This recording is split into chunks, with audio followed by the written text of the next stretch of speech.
Assalamualaikum warahmatullahi wabarakatuh. Waalaikumsalam warahmatullahi wabarakatuh. Innal hamdalillah usalli wa usallimu ala Rasulillah Sayyidina wa maulana Muhammad ibn Abdillah wa ala alihi wa sahbihi wa mawalah. Asyhadu an la ilaha illallah wahdahu la syarikalah wa asyhadu anna sayyidana wa nabiyyana Muhammadan abduhu wa rasuluh.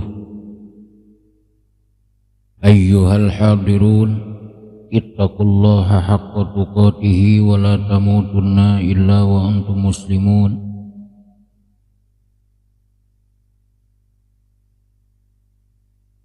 A'udzu billahi minasyaitonir rajim. Yarfa'illahu alladhina amanu minkum walladhina utul ilma darajat. Hadratul mukarramin, para alimil ulama, para zuama, para asatid sadaya kesepuhan bini sepuh anu kusim kuring dipihormat. Hadirin kaum muslimin, hadirat kaum muslimat, sepuh anom anu sami-sami kusim kuring dipihormat. Alhamdulillah wa syukru ala ni'amillah, dina ieu kesempatan urang tiasa riung mumpulung dina tempat anu mulia bari dimuliakeun ku Allah Rabbul Alamin di Masjid Al-Hana dina raraga migawe pagawean anu mulia bungan Allah nu marentahna. Kadituna malah mandar nepak cai malar ceret urang sadayana ngengingkeun kamuliaan ukuran ponokna si mulia di alam dunia nu sakolebat ukuran panjang nama si mulia jaga di alam akhirat. Puji syukur urang aturkeun ka Allah Rabbus Syakur, Allah nu parantos maparin nikmat ka urang sadayana. Diwiwit nikmat lahir tuk dugikeun ka nikmat batin, diwiwit nikmat dunia tuk dugikeun ka nikmat agama. Utamina nikmat nu kalintang ageungna buktosna taya kajaba iwati nikmat iman, nikmat Islam. Alhamdulillah. Salawat rabu salamna pamudah-mudahan disurah limpahkeun ka paduka alam Nabi tertinggi, Rasul terunggul, revolusi dunia Islam, Habibana wa Nabiyana Muhammad sallallahu alaihi wasallam. Tegantun ka para sahabat-sahabatna Kangjeng Nabi nu percis bentang dina padanya anganana, tabi'in tabi'ina tug akhir nama gubrag tepikeun ka urang sadayana wabil khusus nu ngariung dina ieu pangajian bulanan. Mudah-mudahan sepuh anom istri pamagit teu dipilih-pilih teu diwilah-wilah sadayana sing kalebet sing dilebetkeun tireng-rengan umat junjunan alam nu kenging syafaat ti anjeunna. Amin ya Allah ya Rabbal Alamin. Kaum muslimin wal muslimat mulia, alhamdulillah anu katilu balenanana urang ngayakeun pengajian bulanan ieu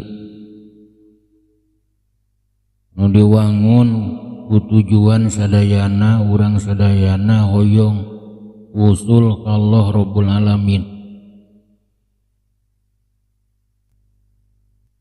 Dabejana ngaji nu tamat teh aya kajaba iwati ngaji nu jadi sabab ngajina usul ka Allah.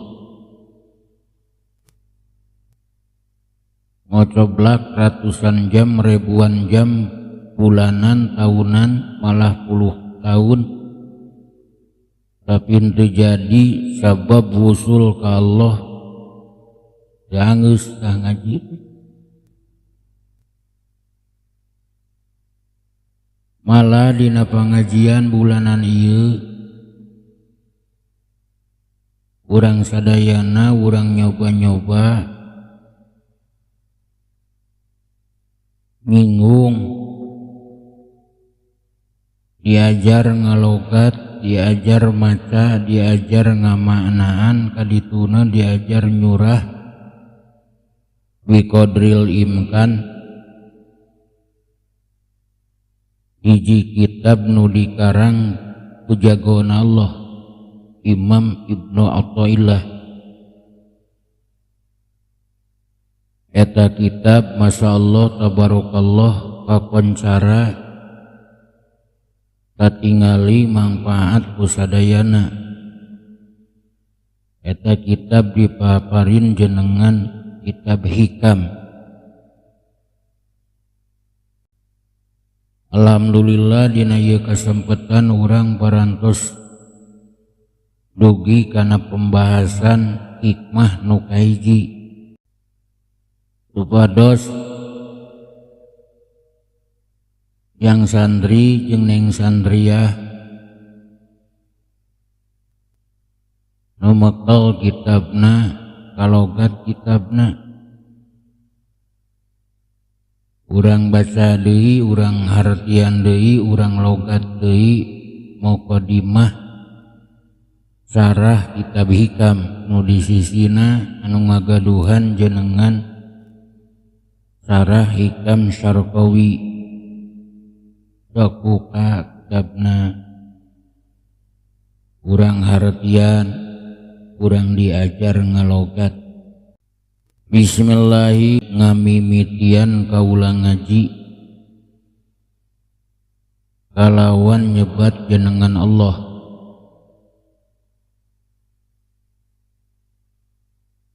Sebagian ulama aya nu ngamaknaan bismillahi ngamimitian kaula ngaji kalawan kaagungan Allah. Pembahasanana parantos kabahas dina pembahasan Bismillahirrahmanirrahim. Sifatna Allah Ar-Rahmani, Allah teh nu maparinan nikmat ageung di dunia jeung di akhirat. Nikmatna merata sararea kabagean lain wungkul nu bageur nu goreng patut ke kabagean lain wungkul mukmin muslim kafir ge kagehan lain wungkul nu ecreug nu teu ecreug ge pangrewogna malah tong boro-boro jelema sasatoan nu di daratan nu di lautan nu di handap nu di luhur kabagean. Sabab Allah ngagaduhan sifat Ar-Rahman cakupanna dunia akhirat. Sifatna Allah Ar-Rahimi, Allah teh nu maparinan nikmat alit di akhirat unggul. Lain nikmatna alit tapi nu kabageanana salit khusus mukminin mukminat muslimin muslimat nu menangkeun rahmat Allah. Bahasan panjangna alhamdulillah parantos kabahas dina pembahasan bismillah. Alhamdulillah ari sadayana puji anu opat eta lillahi tetep kagungan Allah. Rabbil alamina, Allah teh anu mangeranan sakabeh alam. Wasalla jeung mugi-mugi ngawuwuh rahmat saha Allahu Gusti Allah ala sayyidina kajungjunan abdi sadaya Muhammadin tegesna Kangjeng Nabi Muhammad wa ala alihi sareng ka ahli-ahlina Kangjeng Nabi. Ari ahlihi keluargana Kangjeng Nabi teh aya dina makom doa, aya dina makom zakat, aya dina makom madah pangalem. Keluargana Kangjeng Nabi dina makom zakat Banu Hasyim Banu Muthalib. Keluarga Kangjeng Nabi dina makom doa mukminin mukminat muslimin muslimat minal masyriqi ilal maghribi nu baheula nu ayeuna jeung nu rek datang. Teu dipilih-pilih, teu diwilah-wilah, asal mukmin, asal muslim. Rek di mana wae ayana, kumaha wae kaayaanana, rek bodas, rek hideung, rek koning, sararea kaabus kulawargana Kangjeng Nabi. Nu katilu mah nu disebut kulawargana Kangjeng Nabi teh dina makom madah, dina makom pangalem, kulu taqiyin, sakabeh jalma-jalma nu takwa. Rek urang Arab, rek urang Ajam, rek di mana wae ayana, rek kumaha wae kaayanana, asal nyaan takwa. Eta disebut kulawargana Kangjeng Nabi dina makom madah. Wa sahbihi sareng ka sahabat-sahabatna Kangjeng Nabi. Saha ari sahabat jalma nu kantos penak sareng Kangjeng Nabi bari iman ka Kangjeng Nabi, sahabat disebutna. Wasallama sareng mugi-mugi maparin kasalametan Gusti Allah. Balik ka Allah, dasalama teh fiil, butuh kana fa'il ceuk budak santri, fa'ilna domir mustatir. Mustatirna mustatir jawaz, takdirna huwa balik Allah. Amma ba'du, anapun dinasa ba'da, maca bismillah, alhamdulillah, shalawat sinareng salam. Bayakulu mangka dadawuh saha al murtaji jalma anu ngarep-ngarep. Gofrol masawi kana dihampurana pirang-pirang kasalahan. Abdullah bin Hijaji tegesna Imam Abdullah bin Hijaji al-Kholwati anu bangsa Kholwati. Torekatna al-masyhuru anu dimasyhurkeun bisyarqawi kalawan jenengan Imam Syarqawi. Nu nyarahan kitab hikam sarah nu aya di sisina jenenganana Imam Abdullah. Imam Abdullah putra pamenggetna Imam Hijaji al-Kholwati. Torekatna nu bangsa Kholwati, ahli kholwat, ahli nyepen. Kamasurna eta Imam Abdullah teh kalawan jenengan Imam Syarqawi. Hadihi ari ieu risalah eta taqyidatun sarah penjelasan latifatun anu leutik ala hikami kana kitab hikam al-arifi kagungan arif kagungan jalmi anu ma'rifat kagungan jagoana Allah al-arifi anu arif billah Allah. Sayyidi tegesna jungjunan kaula Ahmad bani Athaillah tegesna Imam Ahmad bin Athaillah. Qaddasa mugi ngabersihkeun Allah sirrahu kana sirna itu Imam Ahmad bin Athaillah. wa qasdu jeung ari pamaksudanana Imam Ibnu Athaillah Imam Ahmad bin Athaillah biha kalawan ieu kitab hikam fil ghalibi dina galibna eta khitabul muridina ngahitoban murid kabeh as-sadiqina anu bener kabeh wa tarkihim jeung naikeunana ieu muridin ila maqamil irfan kana maqam ma'rifat bayam bagi mangka prayoga lana pikeun kaula naon anak tasiro yen ngaringkes kaula ala bayani maksudihi kana ngajelaskeun anu dimaksudna ku Imam Ibnu Athaillah bihasabil imkan kalawan ngitung-ngitung imkan qala parantos dadawuh Imam Ibnu Athaillah radhiyallahu taala an min alamatil i'timadi eta tetep tina pirang-pirang ciri na tatagenan alal amali kana amal nuqsanur rojai ari nguranganana pangarep-ngarep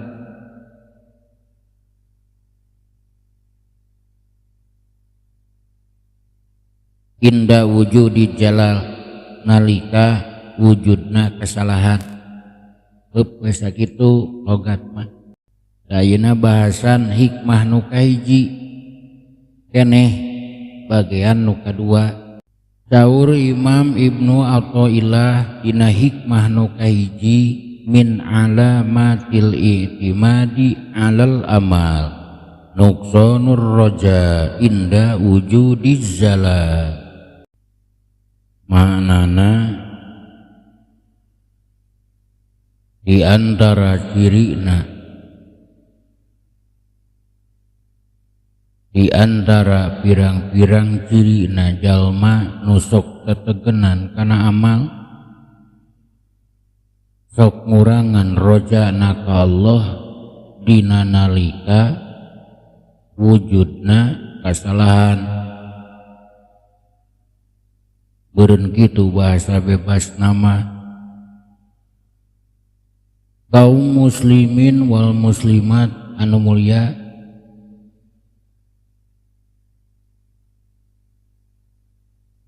dina eta kawal aya bahasa a'mal min alamatil i'timadi alal a'mal a'malun bentuk jama mufrad nama amalun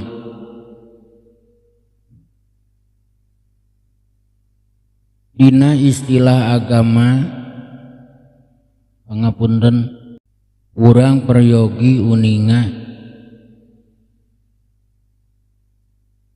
dina istilah agama aya anu disebut af'al jamakna tina lafad fi'lun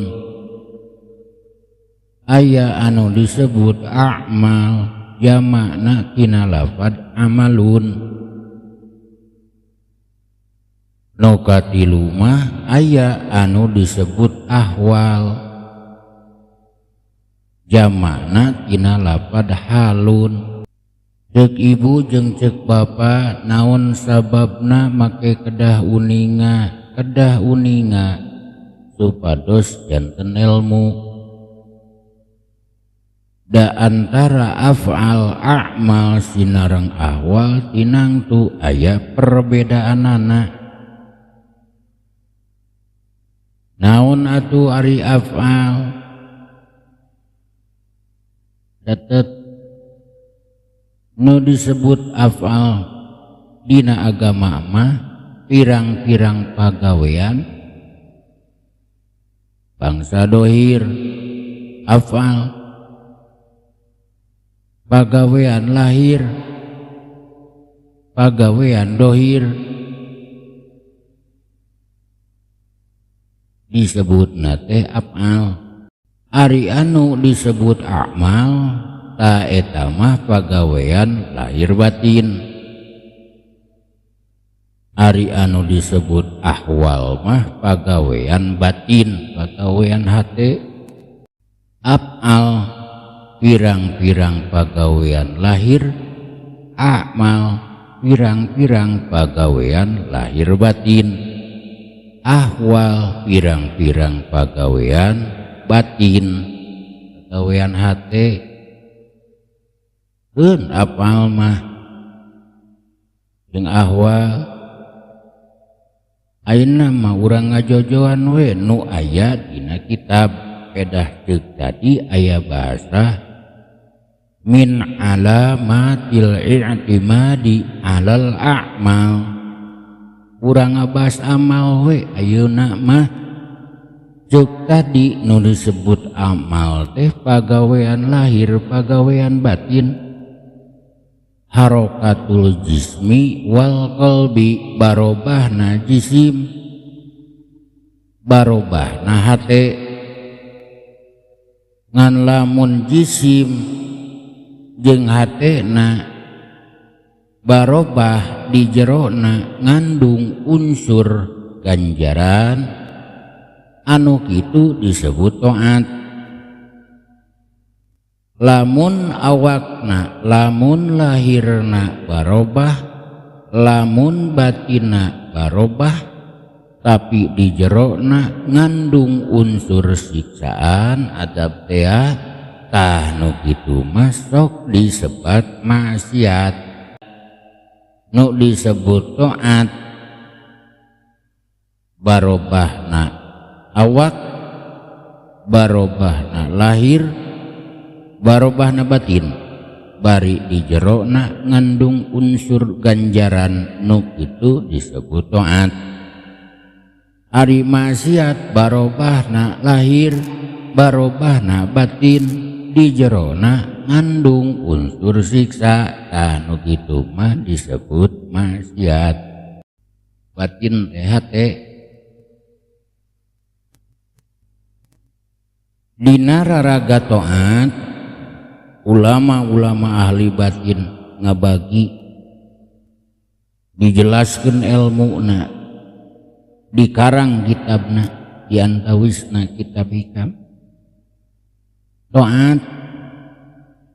Taat teh sakurang-kurangna dibagi tilu. Aya taat ukuran syariat, aya taat ukuran torekat, nu katilu mah aya taat ukuran hakikat.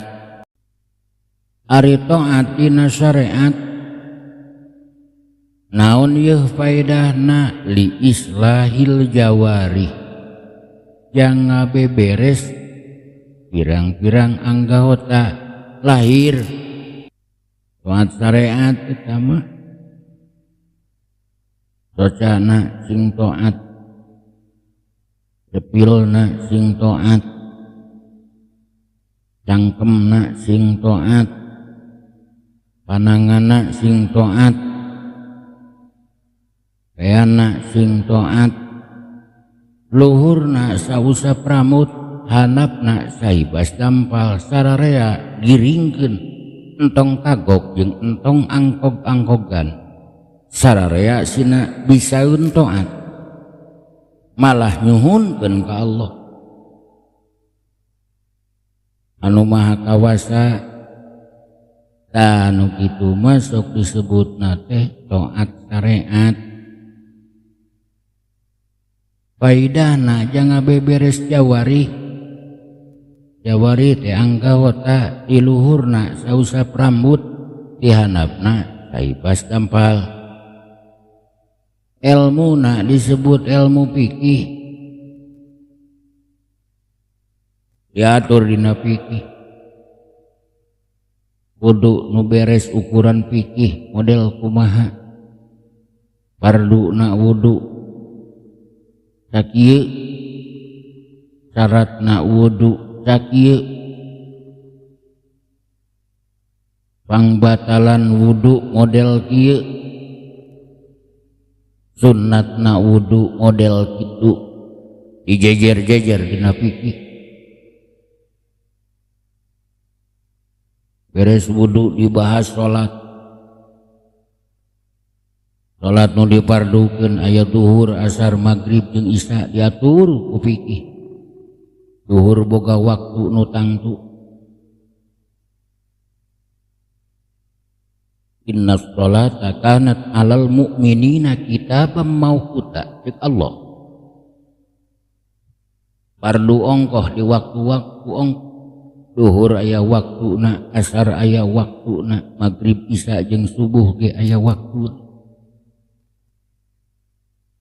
Dijejer-jejer dina fikih aya nu disebut syarat salat, aya nu disebut rukun salat, aya anu disebut pangbatalan salat, aya nu disebut sunnatna salat, malah sunnat tina salat sakurang-kurangna dibagi dua, aya sunat abad, aya sunat hayat, dijajar-jajar kabehanana dina fikih. Zakat dibahas dina fikih. Haji umroh dibahas dina fikih. Diwiwit toharoh nepikeun ka haji dibahas.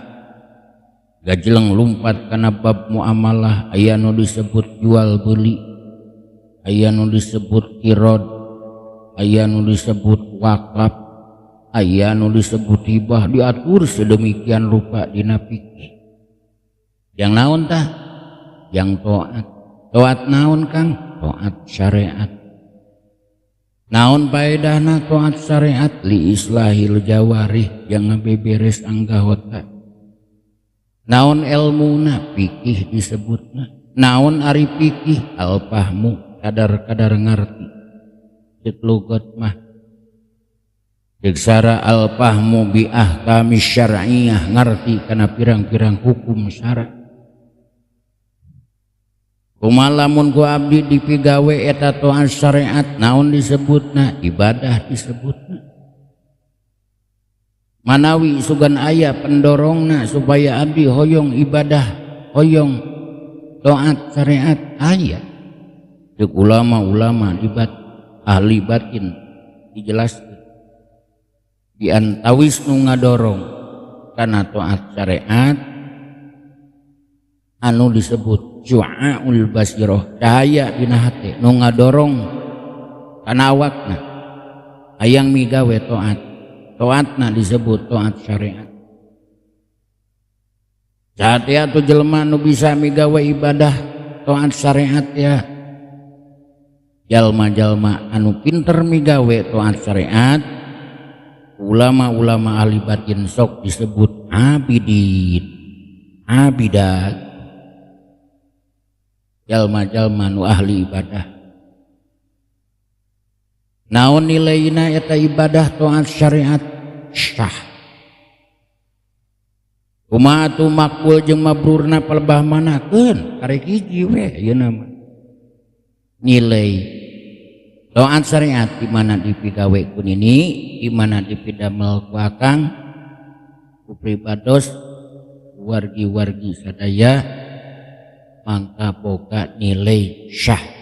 Di mana wudu cocok jeung fikih syah, di mana salat cocok jeung fikih syah, di mana zakat cocok jeung fikih syah, di mana puasa cocok jeung fikih syah, di mana haji jeung umroh cocok jeung fikih syah nilai. Astan makbul mah jeung mabrurkeun engke ilmuna kapendak ibu jeung ku bapa jeung ku simkuri insyaallah. Hadirin kaum muslimin nu mulia, hiji tah taat syariat. Nu kadua mah daur ulama ahli batin taat teh aya anu disebut taat tarekat. Kanggo naon taat tarekat? Faedahna tadi antawisna li islahil qulub, yang ngabeberes hate. Sajelema teh sararea ngagaduhan hate. Malah ceuk Kangjeng Nabi, innallaha la yanduru ila ajsamikum wala ila suwarikum walaki yanzuru ila qulubikum. Nu ditempo ku Allah lain jisim araranjeun, malah nu ditempo ku Allah lain rupa araranjeun, tapi anu ditinggal ku Allah walaki yanzuru ila qulubikum, hate-hate araranjeun. Tatu atorekat mah jang ngabeberes hate teh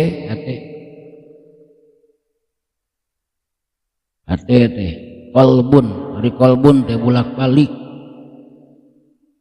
teranger sakapeung kawetan, sakapeung kakulon, sakapeung bener, sakapeung salah, sakapeung ucreug, sakapeung tihideng hate.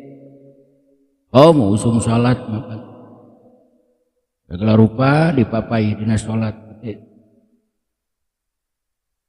Baham-baham ngocoblak hate mah papai-papayan we di pasar baru. Toa torekat mah jangan beberes hate. Naon nu ngadorongna supaya jelema bisa toa torekat? Allah hakikat nama ngan Allah maparin hiji cahaya dina hate anu sok disebut ainul basirah. Naon atuh elmuna abdi hoyong biasa toat torekat? Elmuna disebut ilmu hikmah, ilmu batin, ilmu tajalli. Galibna masuk disebut ilmu tasawuf.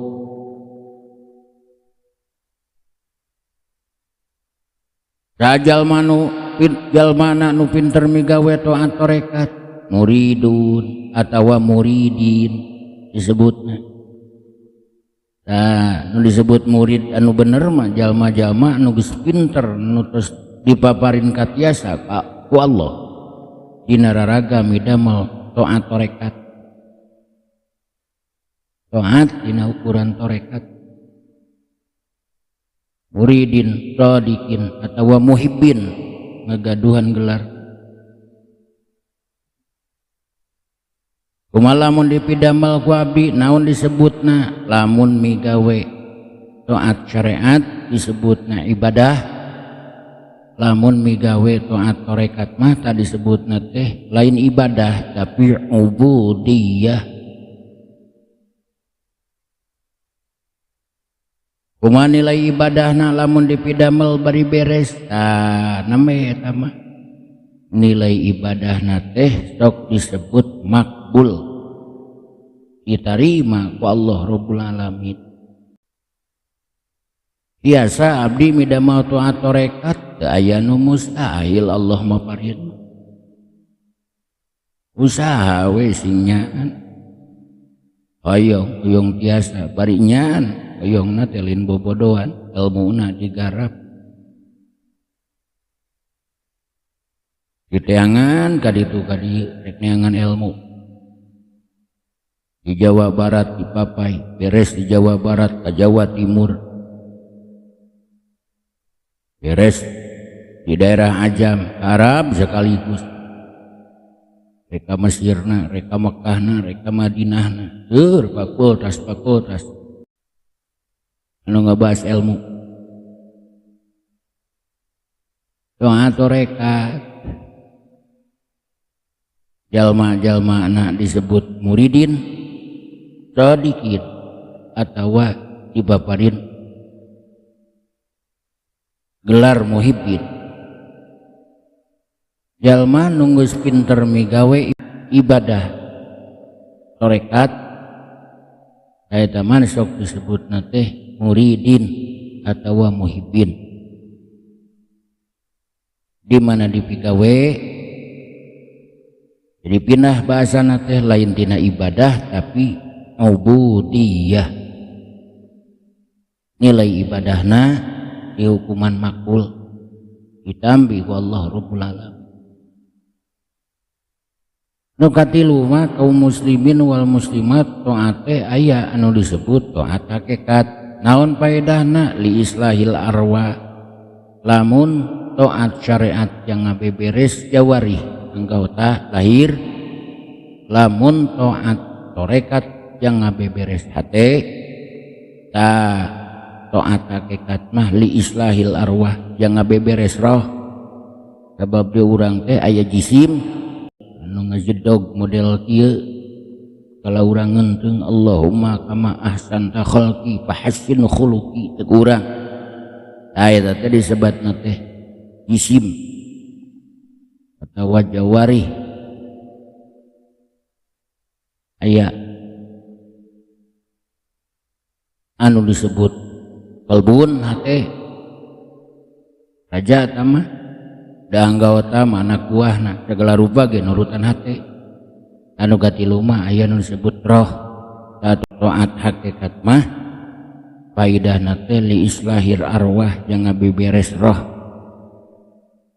Pendorongna di Allah hakikat nama Allah maparin cahaya dina hate anu sok disebut hakul basyirah. Ilmu na sok disebut ilmu tauhid, tauhid khos, tauhid am.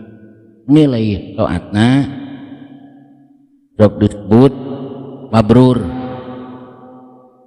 Pasrah nama kapenak ku ibu ku bapa ku simkuring.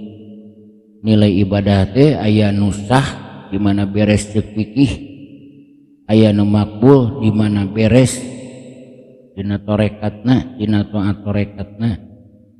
Aya nu mabrur, nah di mana urang geus dipaparin kakuatan ku Allah kanggo midamel taat hakikat yang ngabeberes roh. Faidahna anu ngadorongna hakul basirah, ilmu na disebut ilmu tauhid. Nilai ibadahna sok disebut mabrur, jalma-jalmana sok disebut arifin billah, jago na Allah. Kaum muslimin wal muslimat mulia, udayan pribados dina ieu kesempatan tetap sakitu. Mudah-mudahan aya mangpaatna nu reresna ti Allah sareng ti Rasulna nu kalangsu yakin tina kabodohan pribados. Mugi-mugi keng pangampura Allah Rabbul Alamin. Luhur sahur bahe carek siapunten anu kasuhun. Rabbana atina fid dunya hasanah wa fil akhirati hasanah wa qina adzabannar. Wassalamualaikum warahmatullahi wabarakatuh.